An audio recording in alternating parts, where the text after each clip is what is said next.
لارجێک بینەرمان لە شارپرێسەوە سڵاوتان لێبێت. من مەریوان جەبار خۆشحاڵم لەم دیدارە تایبەتە لەگەڵتانە.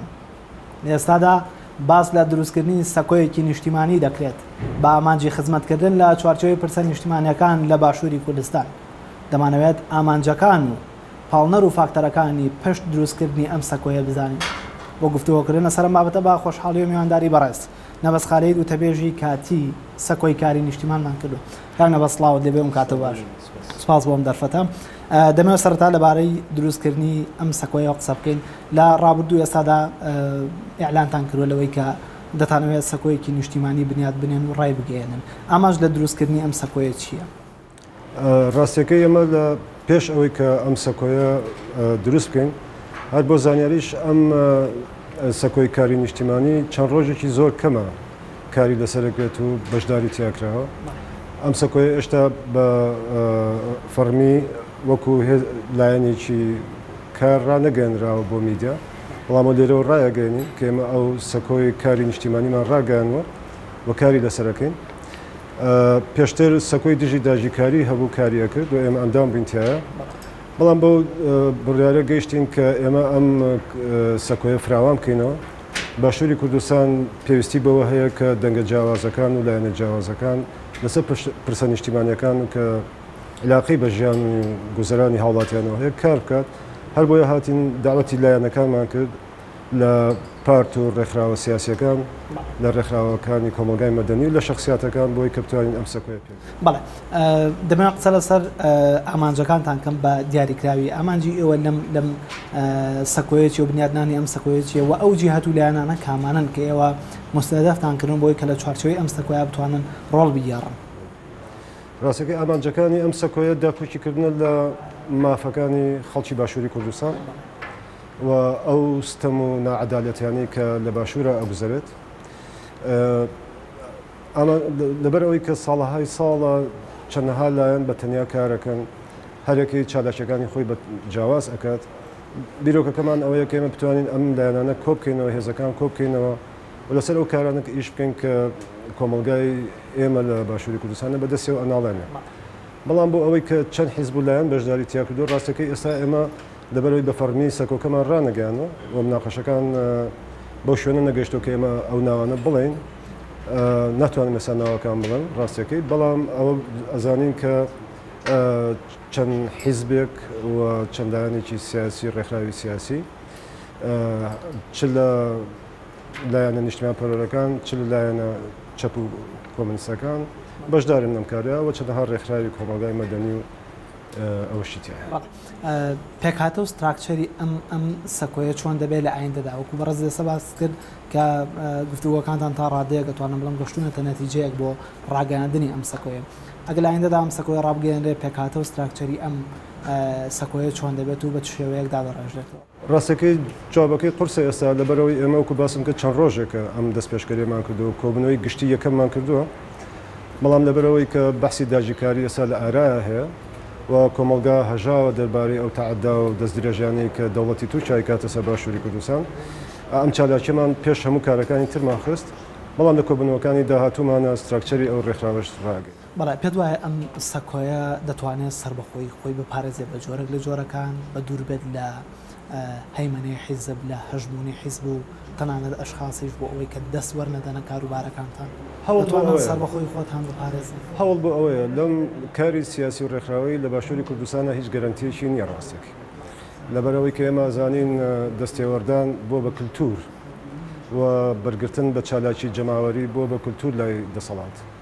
لەبەرەوە ئێمە هەوڵمان ئەوەیە و کارەکەین بۆ ئەوەی کە ئەم لایەنانە بەیەکەوە هاوڕەنگ و هاودەنگ بکەین بۆی کە بتوانین بەر بەو دەستێوەردانانە بگەین و تاکو ئێستا مناقەشەکانمان و باسەکانمان باش چۆتە پێشەوە و بێگومان دەسەڵات دەسەخاتە هەر کارێکەوانەیە کە ناڕازی بێ بەوان و خۆپشاندان یان چالاکی بکات دژی ئەو ستەمانی کە زیاتر ئەو پاڵنەر و فاکتەرانە چین کە ئێوە وای لە ئێوە کرۆ بیر لە دروستکردنی سەکۆیەکی لەم جۆرە بکەن. خۆ بە خاوەنزانینە، خۆمان بە خاوەنی ئەم وڵاتە ئازانین، خۆمان بە خاوەنی ئەم نیشتیمانە ئازانین و ئێمە خۆشمان بەشێکین لەو خەڵکی باشووری کوردستان کەستەممان لێکرد.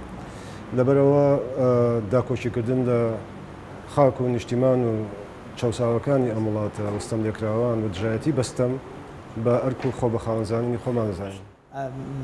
چەکی دەستی ئێوە لەم سەکۆیات چییە؟ لە کۆنگرە ڕۆژنامەکەی ڕۆژی هەینیدا ئاماژدان بۆەدا کە خۆپشاندانێکێکە بێت لە بژاردە هەرە بەهێزەکان لە بەردەستاندا.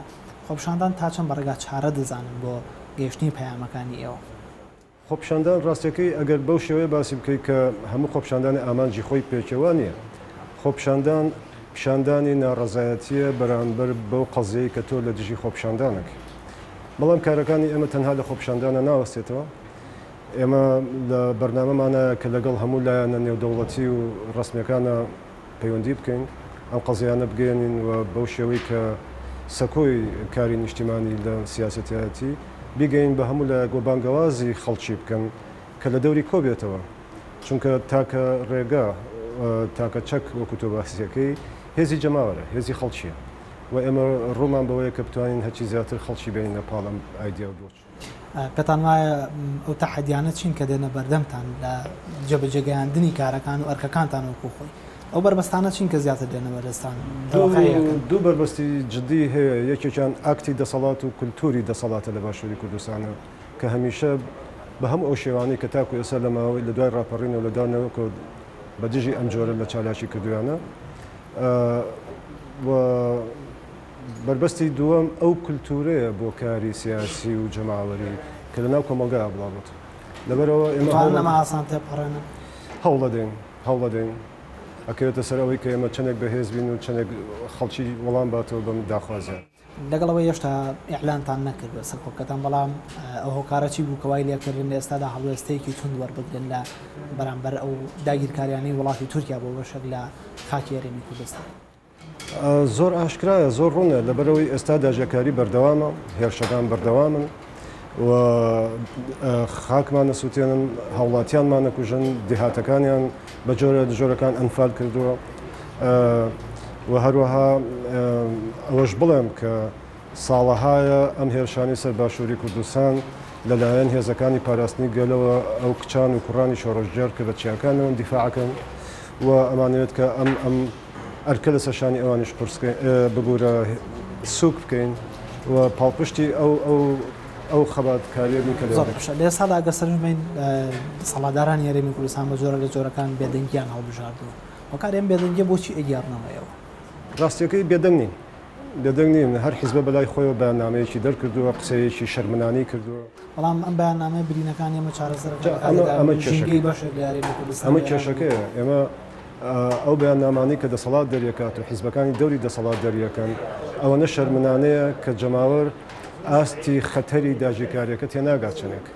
هەتا بەوە گەیشتۆ کە ئێستا کۆمپانیەکان و لایەنەکانی هێرشکاری کە حکوومەتی تورکیا و دەوڵەتی تورکیایە ژینگەمان دەناوە بن، ئەوە تا دارەکانمان ئەبڕنەوە ئەیبن ئەیفرۆشن و بە ئاشکرا بەرحاڵ باسی ئەوە کرێت لە میدیاکانە کە نوێنەری حکوومەتی تورکیا لەگەڵ پەرلەمانە قسەی کردووەتی ئێمە ئەم شوێنانەمان کڕیوە. یعنی قەزەکە بەوە ئەگاتەوانێت کە قەرەبوو شمولی ناکە لە کاتێکا باز بەڵێ دەوڵەتی تورکیا لەمە مڵکی خۆمە، مڵکی خۆشی بێ هەموو کارێکەتوانێت تیا بکات. لەبەرەوە ئێمە لە سۆنگەی خۆ بە خاوەنزانینەوە ئەم وڵاتی ئێمە ئەمە ئیدانە ئەکەین و نایاڵین سەر بگرێت هەتا ئەو شوێنی بۆمانەکرد. بەڵای زۆر سپاس بۆ نەبەسخالی و تەبێژی کاتی سەکۆی کاری نیشتمان، سپاس بۆم دەرفەتەکە بدەین. زۆر سپاس بێ.